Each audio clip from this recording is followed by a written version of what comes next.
वो 6 जून 2006 की रात थी। मैं पिज़्ज़ा हट में डिलीवरी बॉय था। रात के 2 बज चुके थे। मैं बहुत ज़्यादा थक गया था, लेकिन शिफ्ट ख़त्म होने से पहले मुझे एक लास्ट ऑर्डर डिलीवर करना था। मैं इस ऑर्डर को रिफ्यूज़ करना चाहता था, क्योंकि ये कस्टमर बहुत ही ज़्यादा वियर्ड था और जब भी उसको पिज़्ज़ा डिलीवर करने जाता था, हमेशा उसके दरवाज़ा खोलते ही बहुत ही ज़्यादा भयानक स्मेल आती थी। लेकिन मेरे पास कोई और चॉइस नहीं थी, क्योंकि मेरा संकी मैनेजर ज़रूरत से ज़्यादा ही स्ट्रिक्ट था। सो मैं पहुंच चुका था उस क्रीपी कस्टमर के घर, और हमेशा की तरह घर की सब लाइट्स ऑफ थी। दरवाजे की तरफ मैं चला और एक गहरी सांस लेकर मैंने दरवाजे पर नॉक किया। दरवाजे पर कोई नहीं आया, इसलिए मैंने उस कस्टमर को मोबाइल से कॉल की और मैं चौंक गया, क्योंकि सेल फ़ोन की रिंग की आवाज़ मेरे करीब से ही आ रही थी। और जैसे ही मैंने मोबाइल की फ्लैश लाइट ऑन की और उस तरफ देखा जहाँ से मोबाइल रिंग की आवाज़ आ रही थी, तो वो वहीं मेरे सामने अपनी पुरानी रॉकिंग चेयर पर बैठा मेरी तरफ घूर रहा था। उसका मुंह आधा खोला हुआ था और मुझसे राल टपक कर उसकी चिन तक जा रही थी।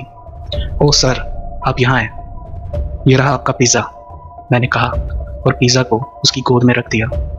वो आदमी अभी भी एकदम खामोश था और बस मुझे घूरे जा रहा था। $12 सर, मैंने कहा तो फाइनली उसने बोलने के लिए अपना मुंह खोला। पैसे मेरे बेडरूम में ड्रेसर पर रखे हैं, क्या प्लीज़ तुम वो उठा कर ला सकते हो? आज रात मेरी टांगों में बहुत ज़्यादा दर्द है, मैं उठ नहीं सकता। वो आदमी मुझे बहुत ज़्यादा इरिटेट कर रहा था, इसलिए मैंने वैसा ही किया जैसा उसने कहा था, ताकि मैं जल्दी से पिज़्ज़ा के पैसे लूँ और यहाँ से वापस जाऊँ। जैसे ही मैंने उसके कमरे का दरवाज़ा खोला तो बहुत ही भयानक स्मेल से मेरा दिल ख़राब होने लग गया। मैंने जल्दी से ड्रेसर से उसका वॉलेट उठाया और वापस जा ही रहा था कि अचानक मैंने नोटिस किया कि बेड पर चादर में कुछ छुपाया हुआ है और उसकी शेप ह्यूमन बॉडी की तरह लग रही थी। ओह माय गॉड, मैंने अपने आप से कहा और क्यूरियस हो गया ये जानने के लिए कि ये क्या है। मैं आहिस्ता आहिस्ता बेड की तरफ बढ़ रहा था। मेरी टांगें खौफ के मारे कांप रही थी। मैंने फाइनली हिम्मत करके चादर हटाई। ओह क्रैप, मैं चीख पड़ा एक छोटे बच्चे की तरह और मेरा दिल जोर जोर से धड़क रहा था। मैं उसी वक्त वहां से भागा, गाड़ी में बैठा और दोबारा पीछे मुड़ के नहीं देखा।